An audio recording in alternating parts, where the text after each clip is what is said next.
We are live. Yes, here we go. Here we go. Absolutely buzzing for this one tonight, guys. Back for part two with the main man himself, Mr. Nigel Reo-Coker, Premiership star and good buddy of mine, ex-former teammate. Great to catch up again on the last live that we done together.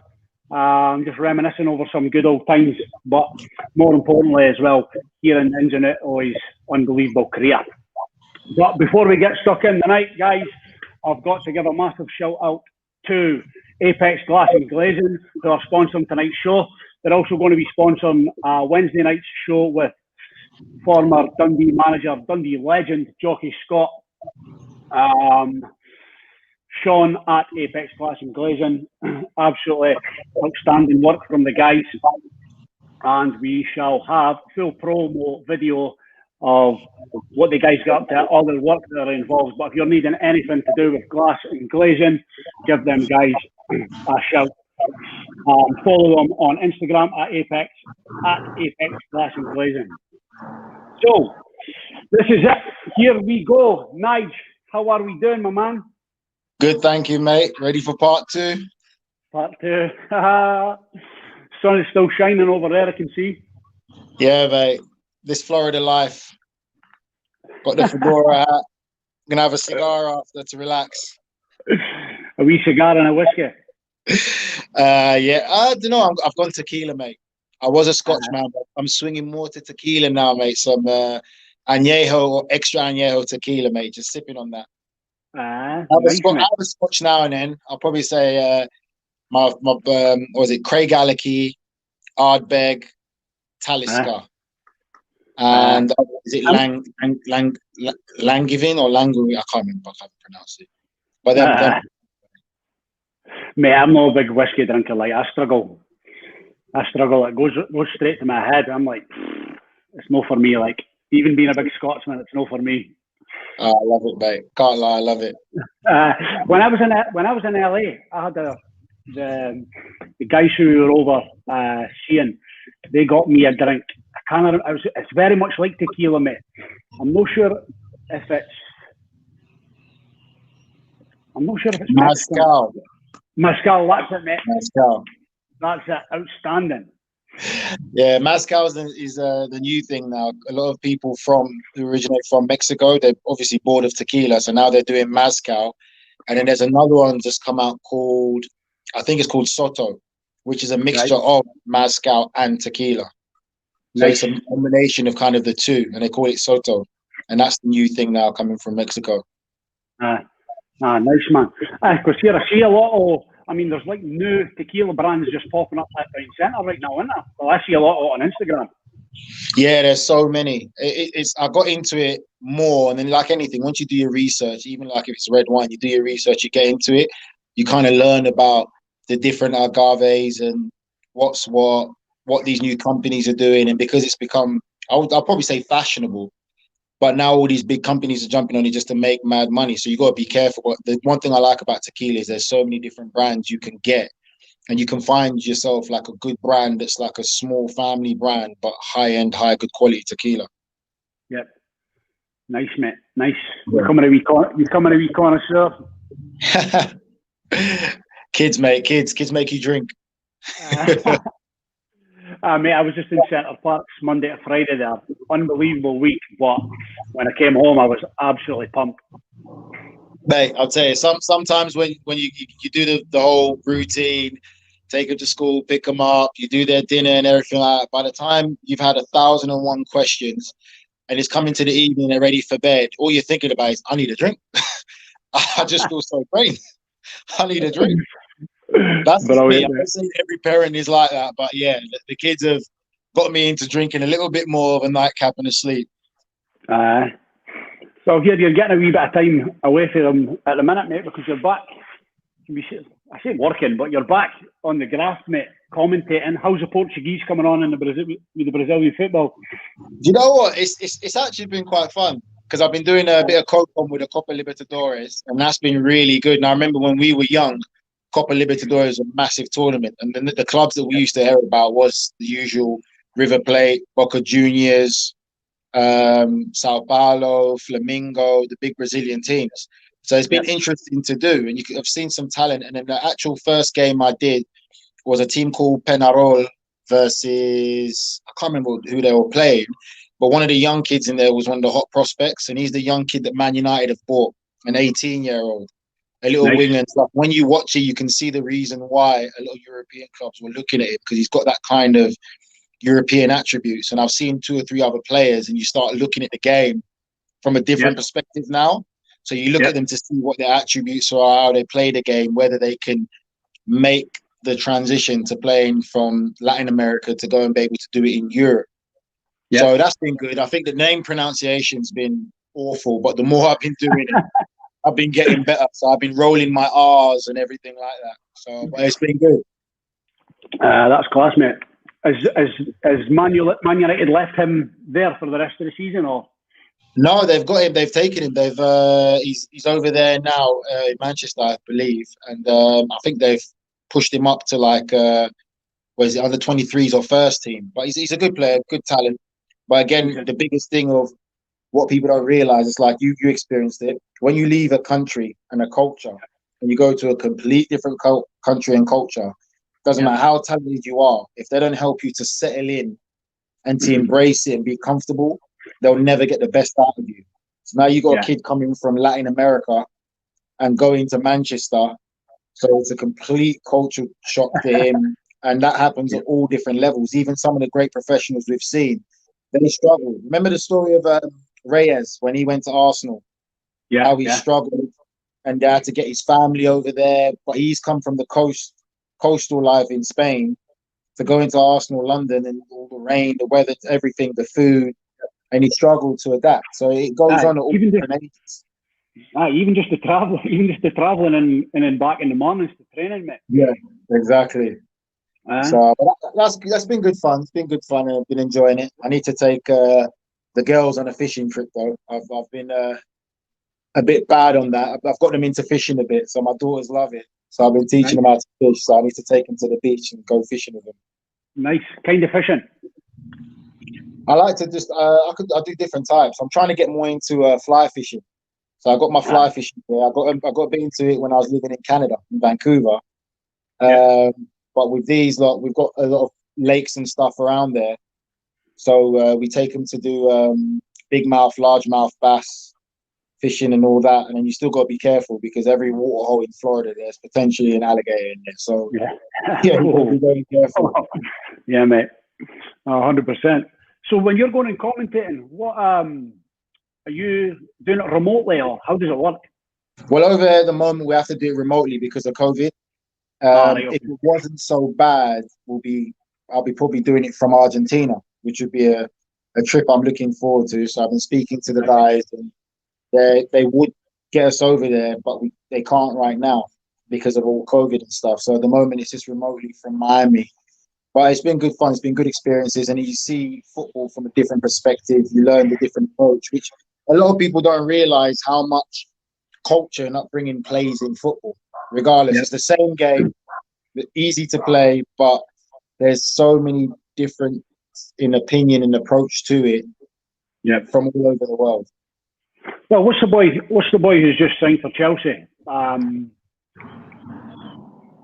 Oh, mate, is it Havertz or something? Yeah. What's his name? I know who you're talking about. Well, he scored 3 goals in his first 5 games at Chelsea, but he made a comment, seen Sky Sports shared it the day or yesterday, just basically saying it's like he's been absolutely exhausted coming off the park at the end of each game. Like every challenge he's going in for is like a war, and just trying to adjust to the Premiership, mate. It's like total night and day to what he's used to. You know what though? It's crazy because people always say that, and sometimes when you do media and stuff, you look at some of these guys and they're just full of BS because they're saying all these things, but you don't know. And the reality of it is, every league is different. The Premier League is probably the most physical and the most demanding league out of all of them. Like when towards the end of my career, I went to Spain. I got invited by Tony Adams when he took over that Spanish team for a bit. So it was kind of my last shot trying to get back into football. And we played, I think one of the games coming up was against Real Madrid. So I was thinking I can get to it. So everything got approved, but then when it got to the league turned around and the league said, "Nah, we're not going to approve it." So because of the league, I couldn't play. Yeah, But yeah. then, once that kind of took place, you see your training. And I remember one time I was talking to a guy taking the sessions. He was trying to teach these guys how to defend. I said, This is La Liga. How do these guys not know how to defend? These are in the top league in the Liga, and they don't know how to defend. He said, guys, you'd be very surprised. Wait, Dino, you might have to focus on this. I have to move. What was it? Pause it right now because I've got the gardeners there, so we have to move. No, I didn't even know the gardeners were coming. just stay on the line, mate. Stay on the line. This is funny. And then I've got kids going crazy over here. Okay, Daddy's busy right now. I know, he can be Daddy. Listen, I'll talk to you later. I've got to do this. Where am I going to go? Okay, well, I have to do it. The gardeners there making noise. See? I got bullied all over the place. That's what it's all about, mate. Love it. I'm going to be boring. I'm just going to sit out on Geezer. Because Mrs. is doing my head in. Yeah, we got Stampy on. Stampy saying, boys. Go on. Sorry, lad. Yeah. So when I was there talking to him, it's kind of funny because he was like, yeah, this is La Liga. And we couldn't believe that these guys had no actual enthusiasm into defend. Like, remember when we were being taught at Wimbledon and you were a defender, centre back, you were being taught defend with, remember Carlton, defend with your lives, defend with your lives. Yep. Every nation is so different in their approach to it. And when you was there, the centre backs, the right backs, all they wanted to do was attack. So it's just amazing when you go from that and you think that if these guys were playing in England, they wouldn't even play. Because after one game, you start doing that and you don't want to defend first. You're not playing. But it just goes to show how culturally every nation is just so different. In Germany, they give you more of a man-for-man kind of responsibility where if your man scores a goal, it's your fault. Where at times you can do your job, but then help your teammate out. So like if he beats him, you got to go across. But sometimes they don't. They just let the guy go. And it's kind of like, okay, that was his man, so it's his fault. Yep. It's amazing how it's just different approach, man. Yeah, it's interesting, mate. It's like even like going from Scotland to England for me, even as a kid, the physical side of the game wasn't much different. It was just like how people were when they were in possession of the ball. And because Scotland's 100 mile an hour, it's like it's 100 mile an hour, and usually up to about 16, 17, mate, and maybe even 18, like the ability is. Obviously the population's a lot less, but the ability is quite similar to England. But I think we're getting into first teams and things like that. As you move up, the ability isn't as good, or you didn't get as much of a chance at Rangers or Celtic or something like that, and it seems to fall away a wee bit. But the biggest thing I noticed was just like people's composure and time on. It's like they created more time for themselves on the ball. Yeah. In Scotland, everything was just like 100 mile an hour, 100 mile an hour, 100 mile an hour all the time. But do you not think that that's because some of the coaches that we've had back in them days, it was all about, you got to run harder, you got to do this harder, you got to do that harder. You got to run harder, you got to do this, instead of actually thinking about coaching the football side of things. Like, I'll probably say, as we get onto it, but obviously after I left West Ham, obviously I went to Villa, Martin Oneil was in charge there. And that was a manager I've seen, and I've got a big reputation. And I was really excited. I was looking forward to working with him. But then, as you kind of as you get there, the excitement is great. It lasts for maybe 3 or 4 months, and you start to see certain things. And I think it's because I had such high expectations. But then, when your expectations are not met, and because you're someone, I still always looked at myself as a student of the game. Like everyone I worked with, every manager I worked with, I wanted to learn stuff. I wanted to be taught certain things. So when the expectations start to die down, it becomes very hard. And even with him, it's like it was very basic. And then you learn about managers and coaching, and then you kind of start to teach yourself not to have such great expectations of people, because it's crazy how different even managers have different approaches to football. Because after obviously he left, Then what was it? What's his name? Who took over then? I think it was Kev McCormack or Kevin, whatever it is. One of the guys there took over. Kevin McDonald. McDonald. Yeah. So he took over. But with him, I already knew what he was about because I watched him with the youngsters and stuff, and he was very heavy on to run. Where I don't mind hard work, but there's a next level of aspect of teaching quality and intelligence, like use your brain, which is what you've seen a lot of the top players now do, is they use their brain. But they were just so hardcore in this whole running mentality. And then he came in, he did what he did, whatever. Then Gerard Houllier came. And when Gerard Houllier came in, the guys made fun of me to say I was his love child and all this and all that. But his approach to football was so different because your Carlton's love child as well, mate, back in the day. Carlton definitely, I'm definitely Carlton's love child.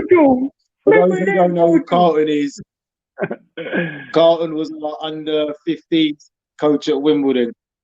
And he was a top guy, though. He really was a top guy. Like, even on and off the pitch, he was, as a human being, as a man, he was proper. Brilliant. And that's hard to come by, do you know? You know as well, we played with a lot of people in football where they give this whole perception of themselves on the pitch and off the pitch. They're different people. Yeah. No, 100%. And Carlton played for the proper crazy gang, didn't he? Broke his leg the season they won the FA Cup and didn't get to play in the final. Yeah, exactly. And he was the same person coming off the pitch, which was good. No. I need to get something. Okay, please. See, Daddy, this is why I drink.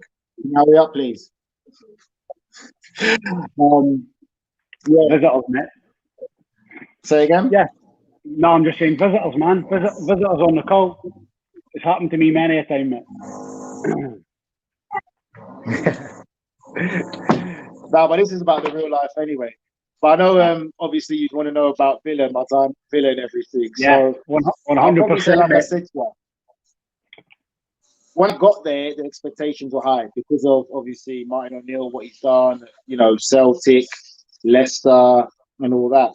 So I wanted to learn. I'll probably say one of the biggest blow-ups that I had with him with being there, he said that I was Makelele with legs.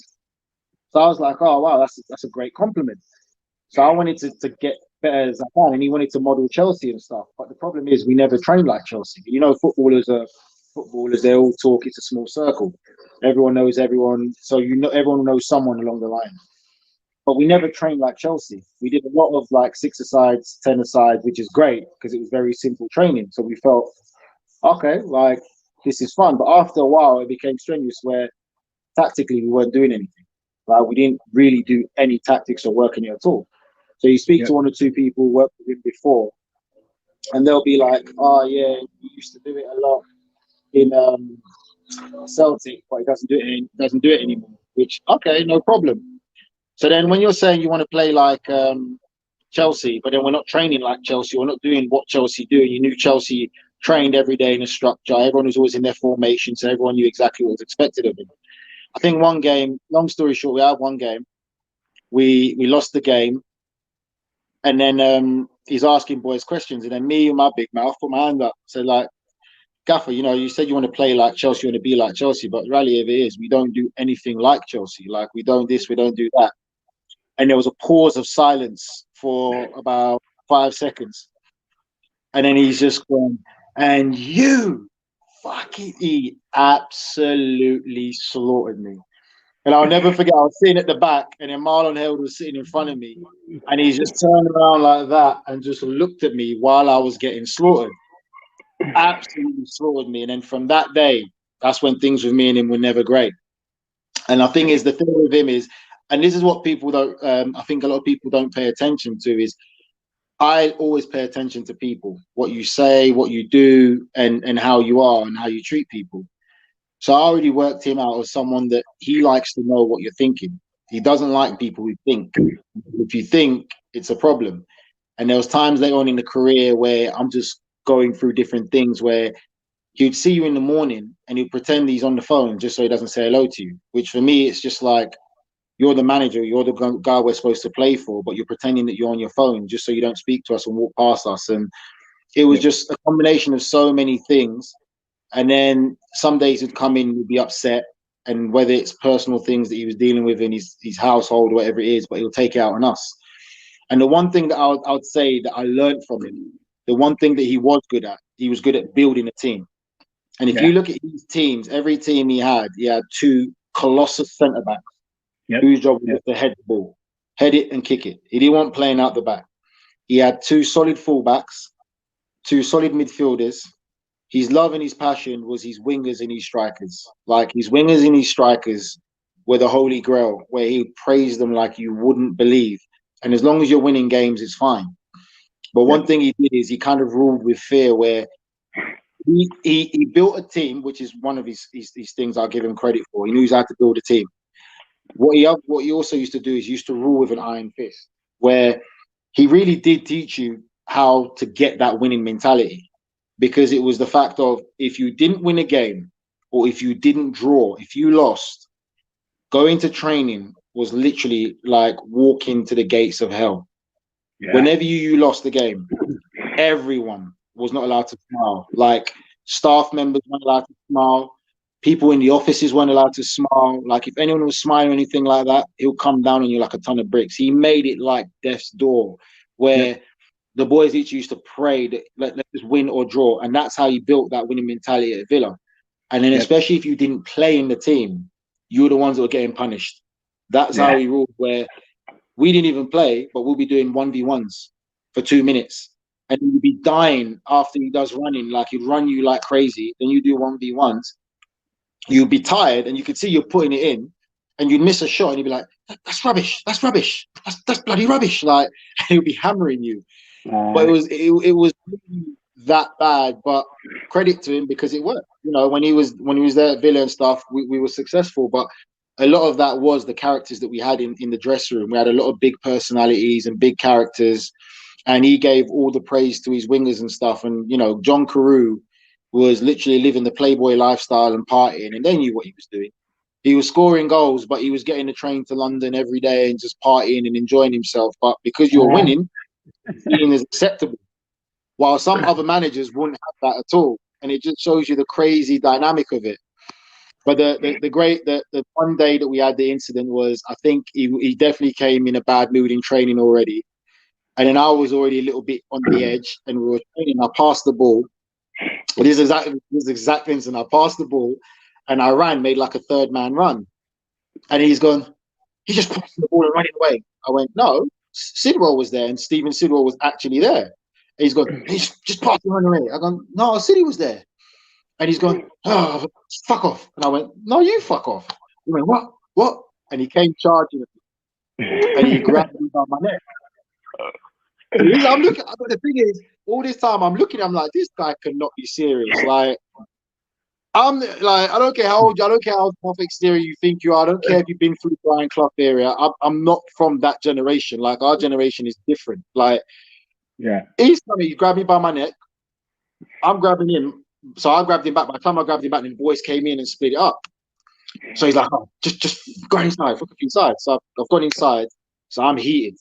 Because I'm one of them ones, once I get angry to that point, I'm just heated. So I'm in my mind already, though, Dino, like I said, you go through things in life to build you up for what's to come. What I went through at West Ham, like I told you, my own fans singing break his leg and all the abuse I took in the papers and no one backed me, I already knew what was coming. So in my mind, I'm already playing this in my mind, right? This is going to get out because our team's already like that anyway. So it's going to get in the press. I'm going to be labeled as the bad guy because I've already got a reputation from how I left West Ham. The thing is, we look at everything that's going on in the society now.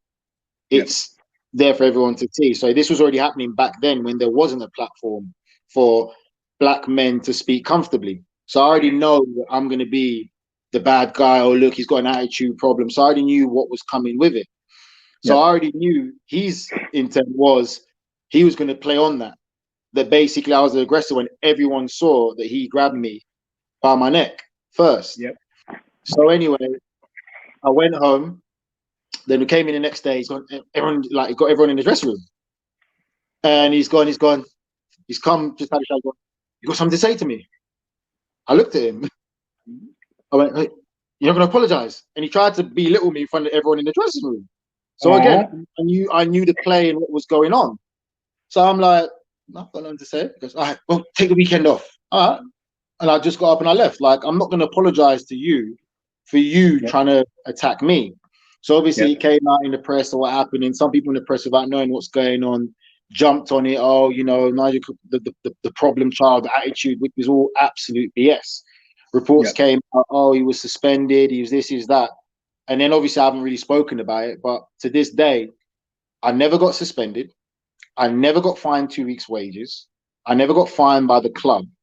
So for all that being said, everyone knows the truth of who the aggressor was. Because if that was the case from someone like that, he will put it out there. But it wasn't the case. And then this is the dark side of football that goes on. So after all that happened, he tried to take me in his office again the week after the weekend. Oh, some of the guys are telling, and this is what he does. This makes me laugh. There's a bit of Donald Trump in him, to be fair. Some of the guys are telling me that I grabbed you by the neck. I don't remember that. I went, yeah, you did, because loads of people saw it, and he already knew he'd upset a lot of people in the squad anyway. Who, if this got any further, they would tell the truth of what happened, and that's what you got to be careful as a manager. And you got to treat people how you want to be treated, because it will come back and turn on you real quick. So I said, yeah, you did. He said, I don't remember it. I don't remember it. Ah, cool. He goes, well, obviously, I don't want you here, but I'm not going to let you go to a Premier League club. You have to go to a championship. I went, I'm not going to a championship. But that goes to show of what managers can do to destroy players' careers. So for all the people listening, you know, you might have seen, oh, what happened to this player? What happened to that player? Like, the reality of football is this. Some managers and coaches and people involved in football clubs, even directors of football, have egos as well. And yeah, like to yourself, mate, was a big personality. Like, one of my good mates is Mark Fotheringham, who's an outstanding player. And he had a couple of ordeals. Martin Oneil was one of them, but he was only really young. But at Norwich as well, when he was the Norwich captain in the Championship. And I just think, like, now football and clubs have got players how they want to be them. We spoke about the last time how everything's robotic, and the personality is sort of no dumbed out of them, but it's been squeezed. It's been squeezed out of football. It's definitely been beaten. It's been beaten out of these. It's been beaten out of these kids in this younger generation. That's the problem. I mean, even if like yourself, who are a big personality, who are not willing to just fucking be a yes man and take it on the chin and just fucking get on with it. It's shit. But the thing is, you know, for me, is I've got no problem with getting on with it. Like, you see me get hammered loads of times when I was young. I take it when I deserve. But when someone tries to attack you and then tries to reframe it that it was you that was the aggressor, and then they have the power to say yes or no, it's like, wait, if I'm that bad a player, you don't want me here, let me go. And at the time, Tottenham came in for me. And that was when Harry Redknapp was there. And Harry Redknapp said, look, I've rang him about 3 or 4 times and he ain't picking up. So then he got frustrated. And at the time, even Chelsea tried to get me on a loan deal. But he said no, because he didn't want me to go somewhere else and do well. So he said, you got to go Championship. I said, I'm not going Championship. Like, what gives you that right, that power to try and destroy my career? And just to prove I'm not BSing, if people look further on down the line, look what about Gareth Barry. Look what Gareth Barry did before he left Villa, about how someone wasn't picking up their phone calls and this and that, and he did the same thing. So it repeats itself, because the people like that, they can't hide the character of who they truly are and what they truly are. You know, that's just how they are. And again, I'm not taking anything away from him, because as a manager, he's good at what he did, and he will work for some people and he won't work for some other people. But for me, I can take it, but just treat me fair. But when you try and take it to another level, that's when I don't agree to it. You know, times have changed. And I watched the Stillian Petrov interview, and he actually said that he slapped your face. He was like, oh, he came over and he was like, bang, he slapped him face. So I don't know, was he there?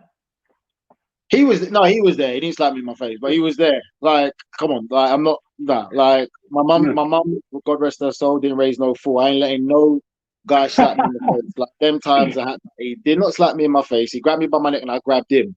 And then that's when the coaches got involved, because for me, he's an old man. Like, come on, man. He one punch away from a heart attack. Like, I'm not playing these type of games with you. At the end of the day, I knew what was safe as well. So I didn't throw no punches or anything. But I knew that I'll be the one that comes bad out of this because of the fact of young black man in football, no platform to talk or say anything. And it will be put in the press without people knowing the truth, because they're not interested to know the truth, because they want to continue to push that narrative that they're all this, they're all that, and all X, Y, and Z. So when he did that anyway, when he stopped me and this and that, so obviously I got stuck there and I wasn't playing. And then the thing is, I already knew from stuff that I learned from West Ham and even Wimbledon, where the times when you wouldn't play in the games, they'll tell you straight. The one thing you need to do is be ready, because if you get a chance and you're not ready, then obviously they can come down on you. So even the times when I came in the game where I was the best player on the pitch, when he didn't want to play me, but he had to play me, best player on the pitch, the next week I'll be dropped again because he puts his favourite in. All the boys who were there were like, they know it's personal. Going on. So it's not football. So it's the point again, that's another level of football where people don't see. When you're at that highest level and you know it's personal, and it's not about your footballing ability, where a manager or coach is making it personal about you, you have to be really strong mentally to be able to handle that, to say, you know what, I'm ready, I'm being professional. When I play to the best of my ability, and I would always be one of the 2 or 3 best players on the pitch for our team. And when he keeps on dropping you, not playing you again, you have to accept it, to say there's nothing more I can do, and you just have to let the cards fall where they fall. Yeah. But it was like that. I think that was a dark part at Villa. And again, if I didn't go through what I went through at West Ham, I wouldn't have been strong enough to understand and go through that at Villa. Yeah. And there's other players at the time who I've seen, I don't want to speak on their behalf, but there's other strong characters that I played with who were in the squad who came in, had a meeting with him in his office and came out. And you know when you get so angry that you're crying, and it was tears of anger. I've seen him do to 2 players. Because it's like there's nothing you can do. You're that angry. There's nothing you can do. There's nothing. It was tears of anger, and I'm watching this guy stand there, and he just got tears coming down his eyes, but not crying because of emotion. It was just crying because of just anger and rage. And it was just, this is what you have to deal with, you know. And that's what happened there at that club there. And then I just got on with it. I had to just get on with it for about however long he stayed. And then eventually, like I said, in the end, Dino, like you always say, people always show their true character in the end, and it will eventually catch up with you. And I think I remember we did a pre-season, which was basically another piss-up pre-season. People training drunk and everything in pre-season. And then what happened? I think he did something where there was a bit, not really a revolt, but I think 3 or 4 players who he thought he had in his corner kind of stood up against him. And I think he sensed that he lost the dressing room, and then that's when he walked away from the day before the season started. Is that what happened there? Yeah, it was literally a piss-up. Something happened, and then I think some people were complaining about professionalism and this and that. And basically, it was a day or 2 before the season started, and he just walked away. And I think, don't get me wrong, he's a smart man. Like, he's no fool. He's a smart man. Yeah. But what he doesn't like is what you're thinking. And one of the most famous meetings we had was, and again, I don't want to name players' names. This is just story. Get the names out, man. I'm only joking. I know exactly what I'm talking about. So there was an incident in the meeting, and he's asked one of the players in the team, the squad at the time, he goes, "What were you thinking?" And he goes, "Yeah, but I was thinking, da, da, da." And he goes, "I don't want you to fucking think." And he hammered him.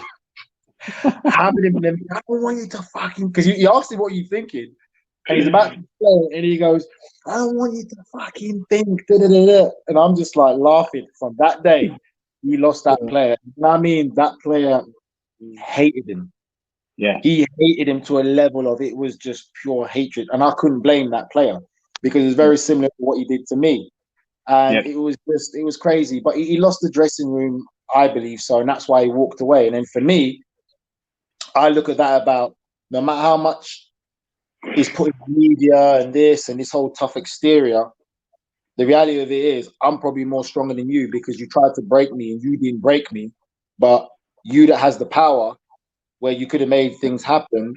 You got too tough for you. You walked away. Yep. So what does that tell me more about you as a man, beyond the myth of everything you've done, but you walked away when things got a bit too rough for you, while I still stayed there and, you know, rid it out. Yep. So after he left again, it's just the same old, you know, scenario of Kev McDonald took over, and I knew he wasn't. Let me just jump in there. So obviously, me, I know you. I remember you. I could probably say like Nigel would have been able to deal with that. He would have been able to have beasted through that kind of situation. Even what you told me the last time about West Ham. But there's going to be kids who are coming through now who are young, and they're going to be in that kind of similar sort of scenario. How do they get through it? They've not got that resiliency or the mindset that you've got. They have got it. That's the thing. These kids, they have to understand that they've got it, and it's just being reinforced to them to say and understand the reality of life is nothing comes easy. The best quote to give to them is, the mind is a terrible thing to waste, and football, a lot of it is a mental battle. If you've got the physical capability, if you've got the ability as itself, that's fine. But even when you look at quotes from the great ones like Zinedine Zidane says, football, 80% of it's play with your brain. So your brain is your strongest weapon on your ability, but also it's your strongest weapon on being mentally strong. Like, don't waste your mindset. Understand what you're trying to achieve, what you're trying to do. And no matter what people say, don't be discouraged, because there's so many stories out there of players that have made it at the highest level. Don't just see the finished article. Read about what they went through, the determination, what they had to go through. I think a good post for them would be even Calvert-Lewin's dad put a post up recently about him making his England debut, scoring his goal, and about the rejection that he had to face, what he had to go through, and the coaches that said he wasn't this, he wasn't that. And it's the same scenario for me. You know, there's so many players that I know who've gone on to become, you know, so-called legends in the game, but, you know, recognized Premier League players that, if you see the adversity that they faced beforehand, you wouldn't believe it. So for anything, I would say it's just a mental toughness. You really have to be mentally tough, know what you want to do, and know that you're going to do whatever it takes to make it there. And don't be broken mentally, no matter what people say. Yep. Love it, mate. Love it. No, it's true. It's true though. It really is. It's like I'm telling you, and there's little things you can get taught, and I think that what kids have to realize is sometimes rejection isn't really rejection. Rejection could just be a direction change, because that direction wasn't meant for you. You're meant to go to this direction. When I look back when I was young, I think that although I was mature, as in sort of streetwide, like grew up sort of, you know what I mean? Kind of was like I was switched on to what was going on. Mentally, although I was mentally strong and vociferous and aggressive and sort of like on the park, mentally I wasn't mature enough. And there was a period of time when it was like when the chips were down, it was time to dig in and grind it through. That it was easier for me to just hit the bevy and go partying. And when I look back, I think that's why now I feel lucky, why I'm so mentally strong now. Everything that I do, that I do you know what I mean?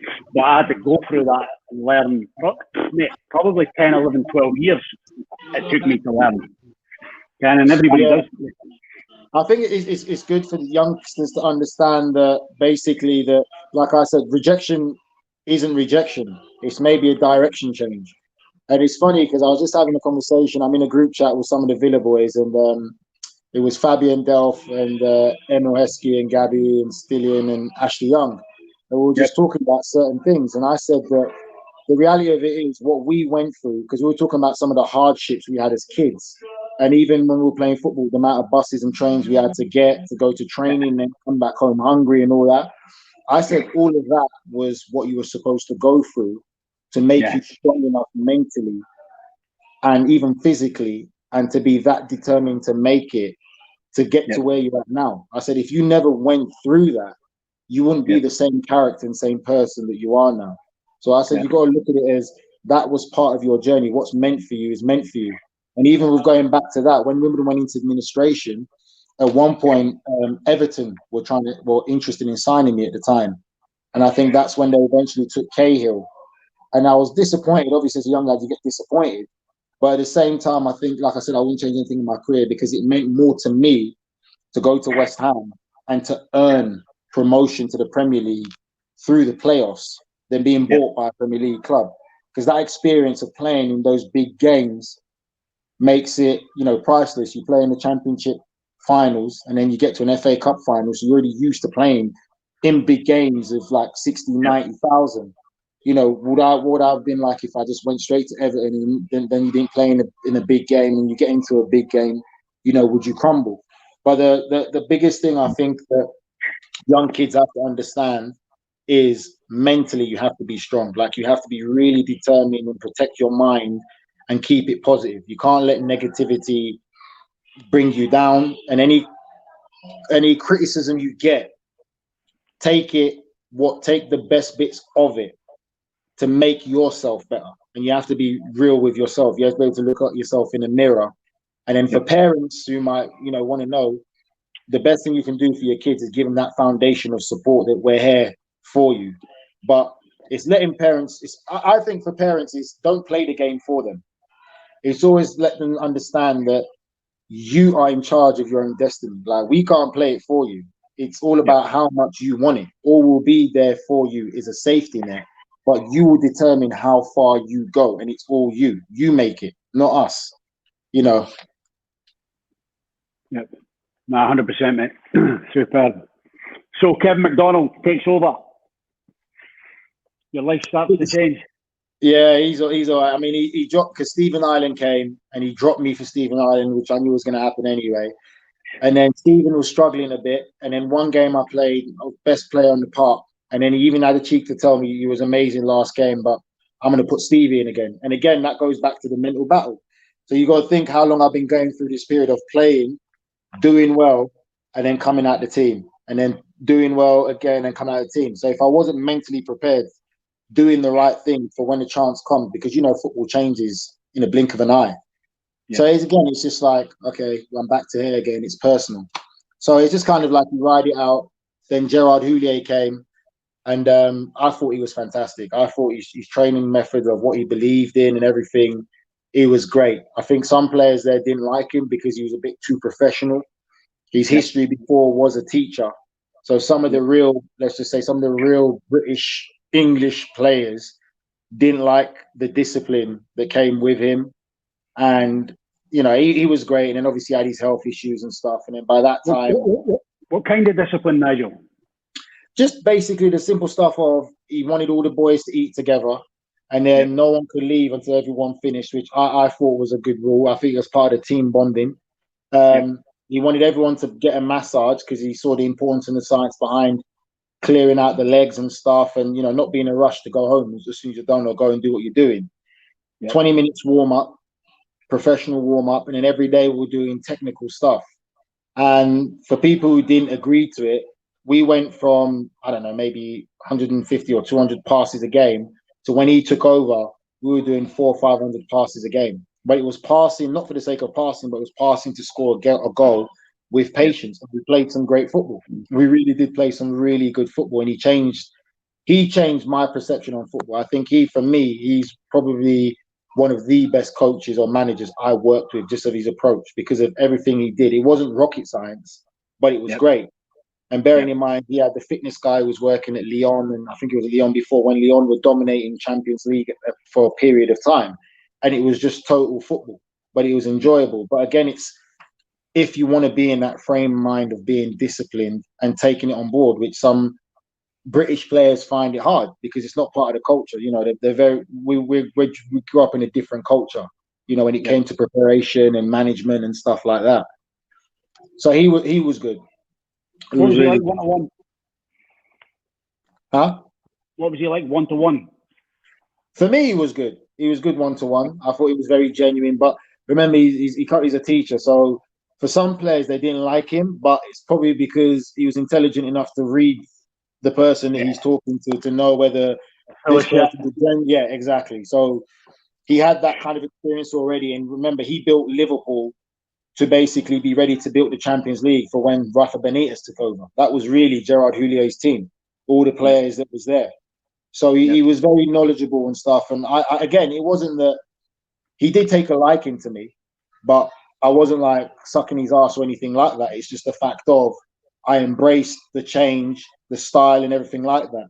Like the difference between him and Kev McDonald was very hardcore, old school, running, like playing five-a-side on a full-size pitch where you have to be over the halfway line to score a goal. Where for me, I'm like, come on, man, like let's just work on the quality side and understand it. But that's what he did. And then you've got Gerard Houllier who do a small-sided keep ball where you'd work on keeping the ball in tight areas, being comfortable, not giving the ball away. And then once you give the ball away, working on an aspect of winning it back quickly. And then when you win it back, it's about keeping it. So you're getting so much actual, real, worthy football knowledge in a small-sided keep ball compared to the fact of just running, where you're still going to run and get a good work rate from that. Yeah. So it's just again, it goes back to the differences in managers and coaches and the dynamic of it. Mate, we had great coaches at Wimbledon. Yeah. When you think back, mate, it's like the training sessions were brilliant, mate. The crazy thing is the dynamic of everything they taught us hasn't changed. Yeah, it's still there. You need those fundamental basics that we got at Wimbledon to still be playing football now. No matter what they say, the way they coached and what they showed you about the game, it's still the same, and it hasn't changed one bit.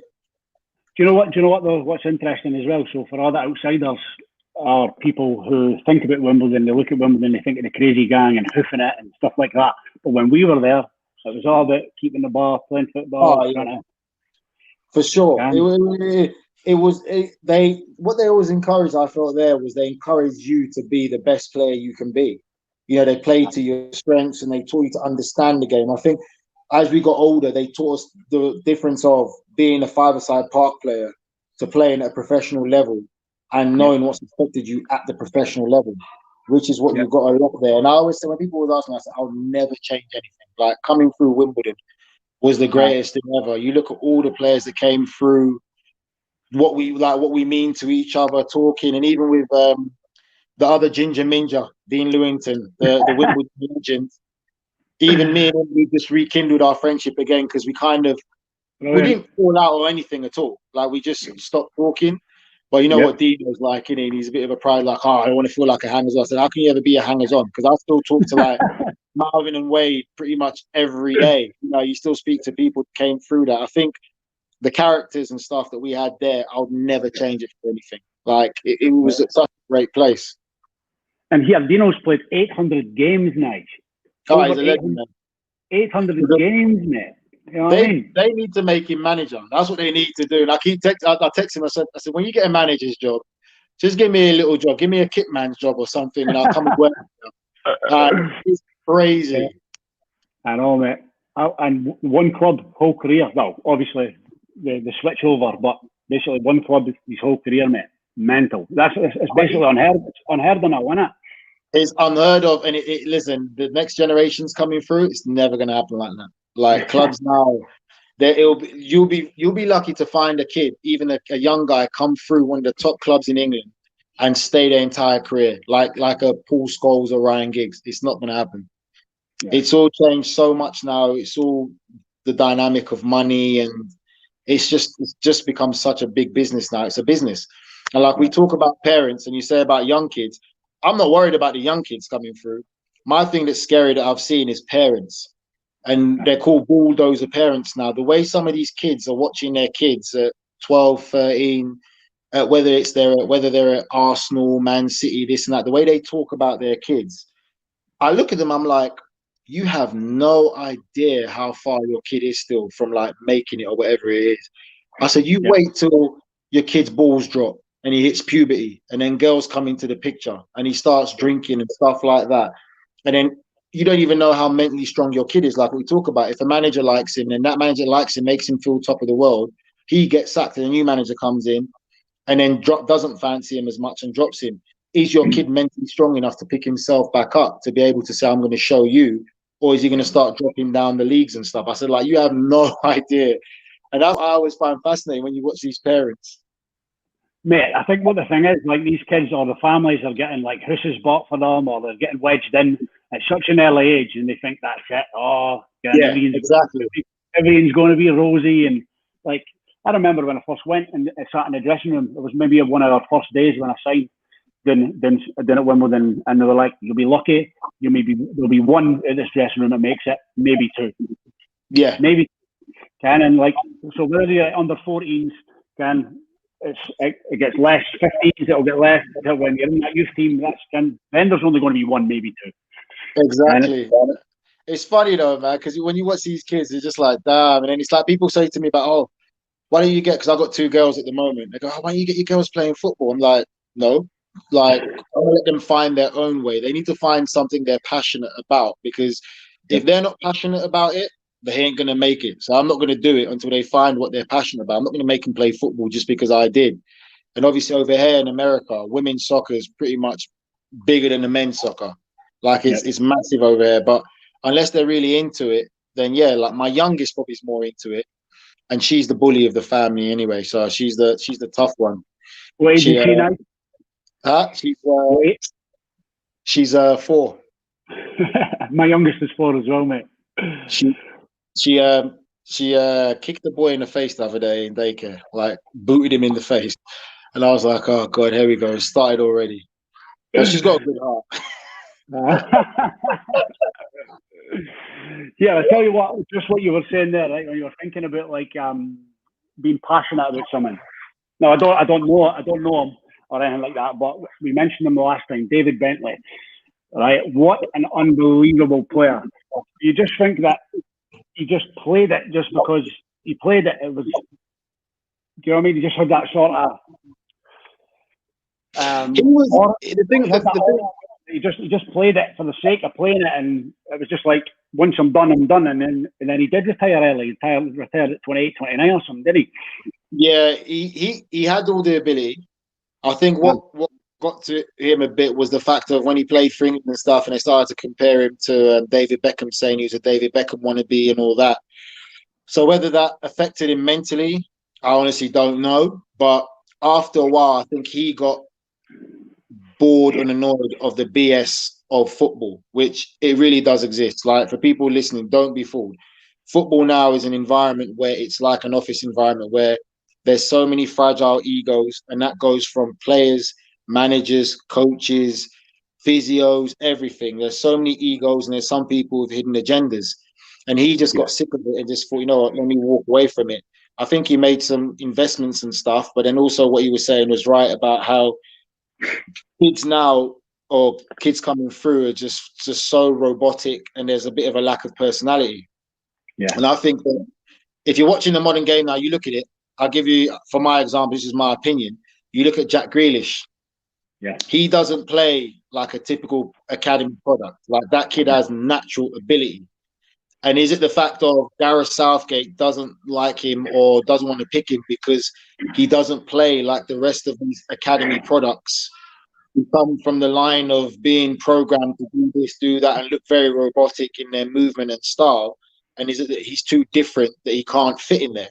Where for me, I think he'll be the perfect fit, and he's something that England should probably pay a bit more attention to, because he's got the ability. And sometimes you need that little bit of someone with a bit different to make it, you know, to unlock that door or something like that. And it's just his personality.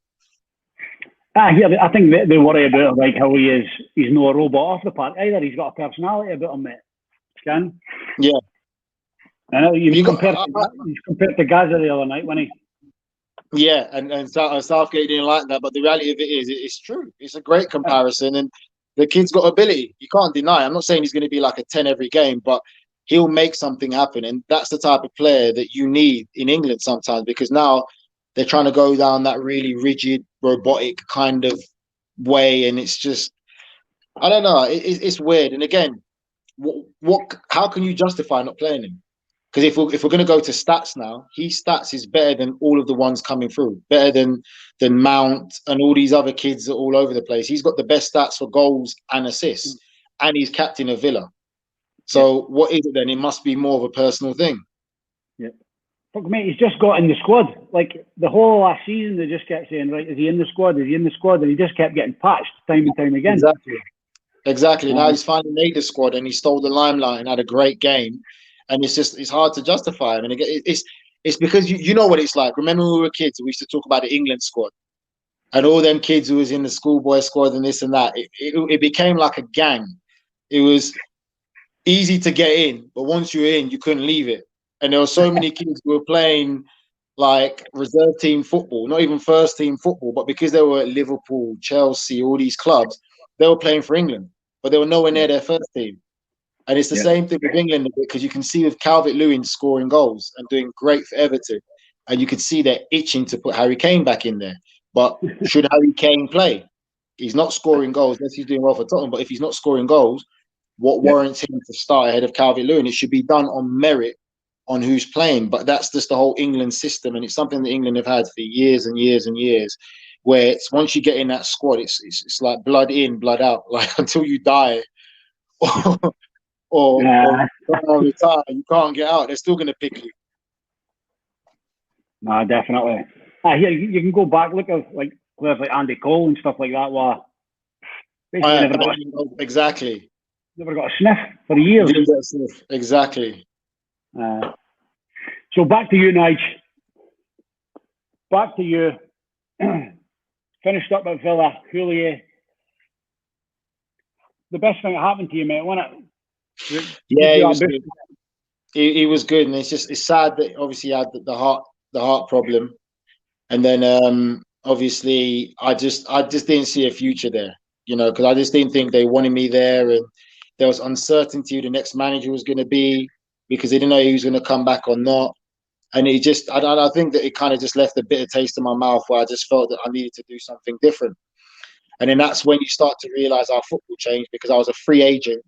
And then there was interest and stuff. And then you started to see how the landscape of football was changing and the power was going to the club. So the power wasn't really that much more on a free agent unless you were exceptionally amazing and young in your real early 20s.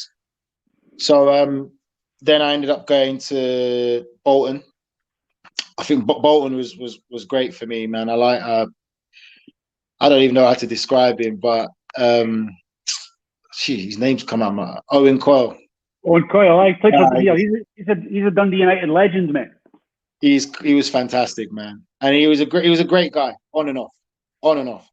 My thing with Owen Coyle was I just felt that he was too nice, and I liked him so much. And I want him to do well, but he was just way too nice. He was in such a difficult situation there because you're going in there, you've got like maybe 8 or 10 players on the last year of their contract.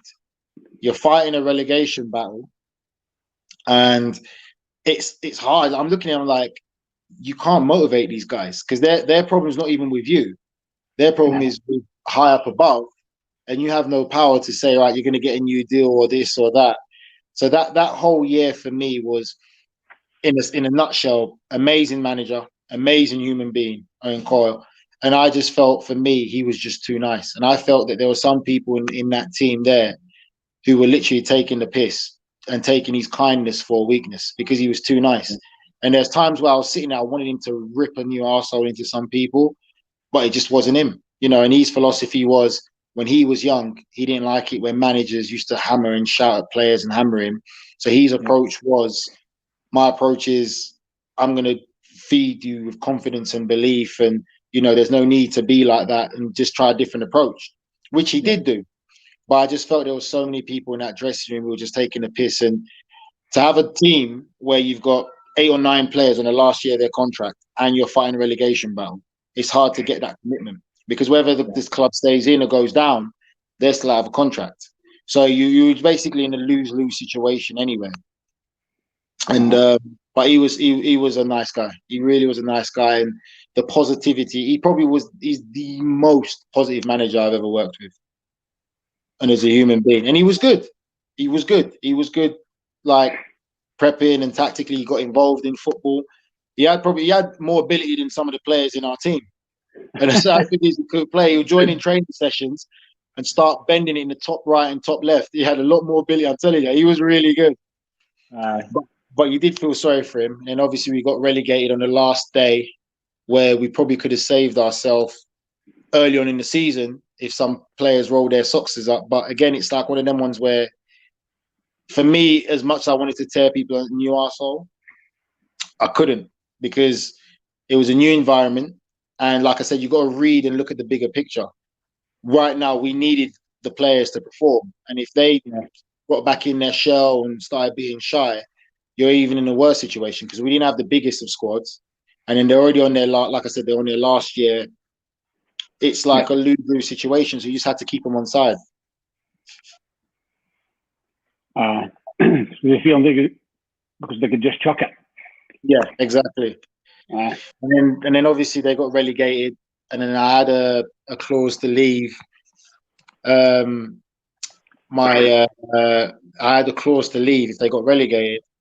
But barring all of that, the biggest turning point for me was the Fabrice Muamba situation, when Fabrice collapsed and died on the pitch. Were you on the pitch? I was the first one over to him. Fucking hell. Yeah. So we were playing Tottenham, and we were playing brilliant. And I remember I was doing the holding role.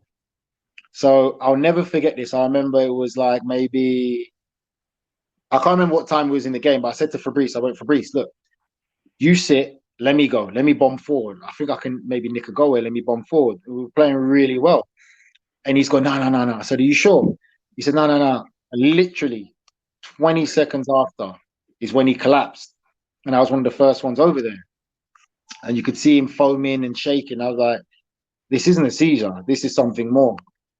And then obviously he died on the pitch. And then thank God to the medics and stuff like that. They never stopped working on him all the way through. But to just be on the pitch like that and to talk to someone 20 seconds before he actually collapses and everything was fine was crazy. And then it's just the emotions and stuff. And you start playing in your head of all the mental challenges and all the things you put your head through with football, because of it's literally 24/7 with football. So all the stuff you're putting yourself through, the lack of time you're spending with your family, and understanding what's important in your life, it really did shake me to another level. And at the time I was living in Birmingham, my family was down in London. So going through that, and obviously the support that the club did and how they did it was good. But again, being mentally strong played a part in me being able to handle that situation. But it made you change your reflection on life and what's important. Yeah. When you see someone literally die before your eyes, because he did die. And if it was anyone else on the streets, they would have given up, because they're supposed to stop after maybe 5 minutes of trying to resuscitate you and bring you back alive, but they never stopped. And they saved his life, and they literally brought him back from the dead. And when you see that, it just thinks that, you know what, football is, like we say, it's an amazing career, it can take you so many different places and stuff like that. But the reality is, if you ain't got family, you've got nothing. Like, your family is everything. And there's no getting that time back with your family. So it's getting the balance right. I think that was the biggest thing that changed me, where after that, and we got relegated, it was just like, I just took the risk and going on a free transfer, thinking I can get back to London and be close by my family. Because for me, it was, yes, I love football, but I need to be close to my family and, have their support and love and just be close with them, just because you never know what's going to happen. You didn't wake up in the morning having your pre-match thinking, oh, someone could collapse and die, like on a football pitch today. So that was the biggest turning point for me of why I left Bolton. I think that really shook me to the core on life. Just wanted to get back home close to the people that you love. Yeah, that was it. There's no like two ways about it. You wanted to, but it was a risk. You didn't know what was going to happen and how it was going to play out, but you did want to just get back home, to just be close to people, because when you see that, it's hard, man. Yeah. How is he doing now? He's doing all right. I haven't spoken to him recently, but he's doing all right. He's doing loads of different things. I think he's done his badges and different things that he's doing. But what age was he when that happened, Nigel? What? What age was he when that happened? Oh, how old was Fabrice?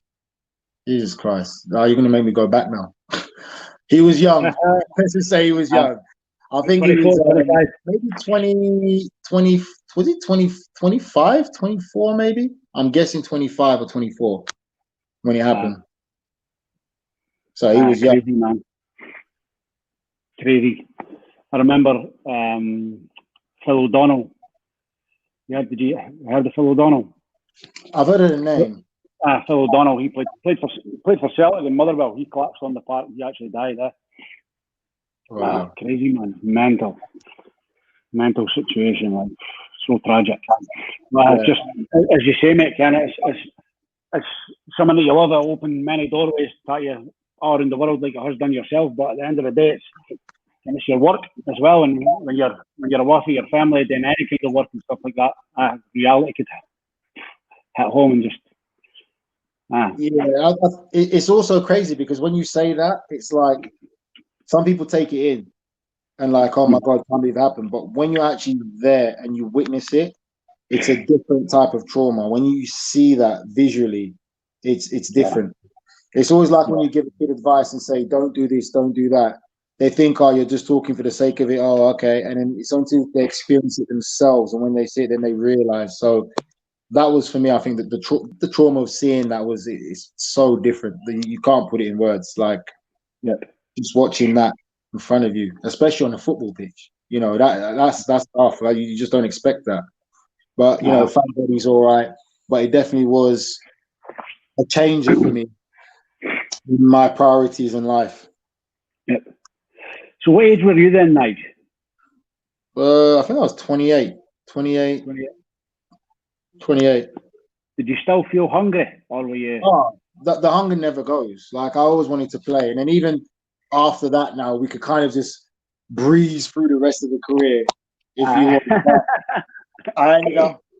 I ended up coming to the MLS, played in the MLS, played for Vancouver Whitecaps, which was an amazing experience because at the time, a lot more players were becoming free transfers. So again, it became to the seedy, dirty side of football where one or two agents were controlling everything, basically. And if you weren't in part of that circle, you ain't going to eat. And it just became a load of BS, basically, where favors are favors, but you had to be in the right circles. So then the MLS opportunity came. I was sold a great dream, I ain't going to lie. But I don't regret it because it was an experience. Wait a minute. Did I dream this, right? Or were you on MTV Cribs? That was years ago. That was my West Ham days. That was my West Ham days. You were on MTV Cribs, man. That was years ago. That was West Ham days. That was fun. That was a bit of a joke. I'm sure that I watched it, man. But I was just like, I'm not sure it was that long ago. I was like, did I dream it or not? But just when you said that, there, it just triggered. I remember. So I got sold the dream of the MLS, mate. It was good experience, and again, it's just about the different principles of coaching and stuff, and it's like coming over here, you superly have to be mentally strong. It's like banging your head against a brick wall because the coaching aspect of it, what they're trying to do, selling a dream. You know, you got young kids coming from all over the world at 18, 19 different states, have different tax laws, not being looked after. You got to fly 3 hours across state, sit in the middle of a seat next to Dick and Harry, who could be the biggest guys in the world, and you're crunched up, and then you've got to go and perform and play a game at the highest level the next day.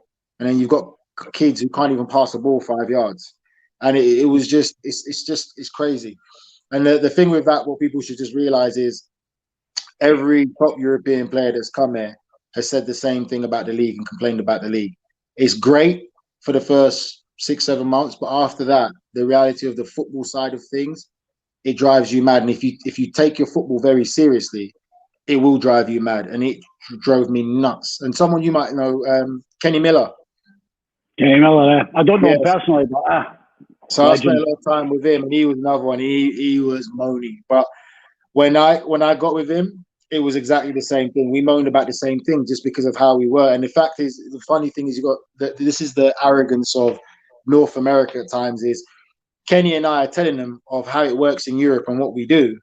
But then you've got physios and stuff like that who've never been to Europe, but read books and have spoken and listened to people in Europe now doing talks and stuff like that and telling us how it works over there. We're like, how are you telling us when we were doing it over there from 1920? When they're trying to tell you of how it works, you're trying to dismiss us like you know it, but you've never been in there in that environment. And that's what it's generally is like. It's like you've got so many people over there trying to reinvent the wheel of football. And it's crazy, the stuff that they come out with and stuff. So it literally is like banging your head against a brick wall here. And you really have to like, you can still have the hunger in you, but you can't take it too far because it will destroy you inside because you'd go crazy. And like I said, all the top European players that come have all said the same thing. Like it's crazy. Do you think that they try to like bring over philosophies or maybe feel like basketball and American football and try to implement it into football? I've seen them try and implement hockey training, hockey techniques with stuff like that into football. I've seen they've tried everything. The thing it seems like to get a job, it's kind of like instead of being honest and real and telling the truth, if you could sell them a dream or sell them a great story, then you'll get a job. Like all PowerPoint presentations and this and that. But I mean, you watch it now, sometimes it's miles off it. There's no aspect in teaching or understanding the concept of controlling the game. It's literally like just kids running back and forth like this, non-stop, like can't make a simple 5-yard pass. But then in training, they won't work on it. It'll be like, it's just, it's crazy.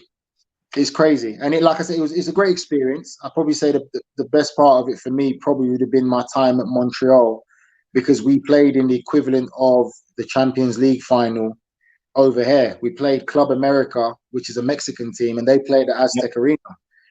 So that was a great memory for me. We got to go to Mexico City, play at the Aztec Arena, and then we played them again at the second leg at the Montreal Olympic Stadium. So altogether, we probably played between the two stadiums in front of like 170,000 people. So that was a great experience. So we played in the Champions League final. That was fun. But other than that, nothing much really changed. It's still the same kind of thing where it's just selling a dream, and it's just like, oh, it does your head in. It really does. But you can see now why a lot of the top American kids go to Europe. Yeah, they don't stay in America. Like they go to Europe because that's where they're going to get the best football education, because it's not going to happen. What's the young Canadian kid at Bayern Munich? What's his name? Yeah, Davis. Oh, mate. What a player. He's good. But I was speaking to one of the guys I know still at Vancouver, and he's Canadian, and he said you can barely really call him Canadian because he was born in Liberia, he's Ghanaian heritage, and then he came to Canada young. So he already had his natural ability, footballing ability from young. So he came to Canada young. So he's not really Canadian, so to speak, would you say? But he is probably the future like football star, where you'd say he's going to be one of the best players in the world in a couple of years. And the best thing happened to him was going to Bayern Munich, because he couldn't stay there, because he'd never be at the level he is now. Yeah. And he's supposed to be a really good kid as well. This is someone that knows him personally well, said he's a really good, humble kid, really, really good, and he's got a bright future. But the sad thing is, he's playing for Canada, really and truly, and they should be advertising. It's the truth. He should be the golden child of Canadian football, but he's never going to be, because hockey's their sport. Hockey is the Canadian national sport, and football's way down the pecking order. Therefore. So, Nigel, what now? What now? Trying to see, mate, trying to give back this great amount of football knowledge I've received and got from traveling around the world. I'm enjoying the commentary for now, but I think the biggest thing right now, especially in this day and age, Geezer, is just spending time with the family, mate. Spending time with family and loved ones, and see what comes of it. I'm going to do my coaching badges next summer, hopefully, in Northern Ireland. Get the badges and then just see. So I still want to stay involved in football, but I've got a few other things that I'm working on, and just basically just trying to enjoy life. Just enjoy life, keep it simple. But the knowledge is still there. It's priceless experience, and educating the younger generation, and still trying to be the best version of me, mate. Best version I can be. Nah, mate, outstanding. Here, and everything that you've been through mentally and like how well you've done in the game, mate, and it's too valuable just to walk away, take a back seat. I know, that's what I don't want to do, though. I don't want to just walk away and take a back seat. I want to be in a position where I can actually share this knowledge and stuff like that, because it doesn't change. I'm telling you, Dino. Even with football, I've met guys who've played in the NFL and stuff, and one of my good friends over here, his brother won a Super Bowl with New Orleans Saints. And when you listen to the stories and, you know, the struggles, and it's all the same thing, you know, and sometimes you just think to yourself that if some kids who actually have ability and talent, if they had someone else there to guide them, give them a different perspective and get them to understand the bigger picture, there'll be some great superstars. There'll be more superstars in the world of sport, in the different dynamics. And it's just the knowledge and the wisdom that you get, it's there for you to share. And if you don't share, you're not doing a justice to the person that you are, who you are yourself. So, you know, I definitely want to get myself in a position. I'm still sticking in and around the whole football environment. And let's just see what the future holds. Hopefully there'll be a good opportunity where I'm in a position to share football knowledge as well as life experiences for the younger generation. Love it, Nigel. Mate, it's been an absolute pleasure having you on and catching up. It's been 2.5 hours all in. Just chatting, just me and you, for getting out there. It's even a podcast, mate. I've absolutely loved listen, just remember, you've got the first real story of the training ground incident. And it's the truth and nothing but the truth. I was getting messages, DMs on Messenger and stuff like that. What's he going to say? What's happened? I was like, just watch the podcast, man. Well, that I think that there, next to what I experienced at West Ham, was probably one of the biggest turning points in my career as well, because alongside with the Fabrice thing as well, you know, there's 3 major kind of incidents. And I just, like I said, I knew how that was going to play out, but I've never really spoken about it. I've given little bombs of exactly what took place, but that's exactly what took place. Like, even to this day, the guys in Villa make fun of me in their little group chat. We're like, oh yeah, we're gonna get you beat up, like how Martin Oneil beat you up and slapped you up. They make little jokes about it, but I'm like, all right, cool. Well, mate, I appreciate you coming on and telling it to me and telling it to the guys who are watching. Just think, easy. If I wrote a book, oh mate, there's other stuff. Drop us a wee mention. So, Nigel, let's keep in touch, man. It's been likewise, mate. Constant pleasure. I definitely want to come back to Scotland anyway. I definitely need to visit back up there. Last time I came, I went with my mate, a friend of mine who makes cigars, Robert Caldwell. We went to a what was it? Not really a cigar festival, but a private cigar dinner, and it was the great grandson of the first King of Scotland. It was his castle. Yeah, we went to his house just outside of Edinburgh, and we had cigars, whiskey, and everything like that. It was great. I need to go back there, mate. I need to visit a few distilleries in Scotland for my other business proposal. Yeah, is that what you're planning, mate? Yeah, mate. Don't worry. I'll bring you a nice bottle of tequila when I come over, mate. I'll get you onto tequila as well. Love it. I love it. No, definitely. Pleasure. Thanks for having me, mate. Send my love to the family and everyone. Stay safe. Spot on, dude. Great chatting.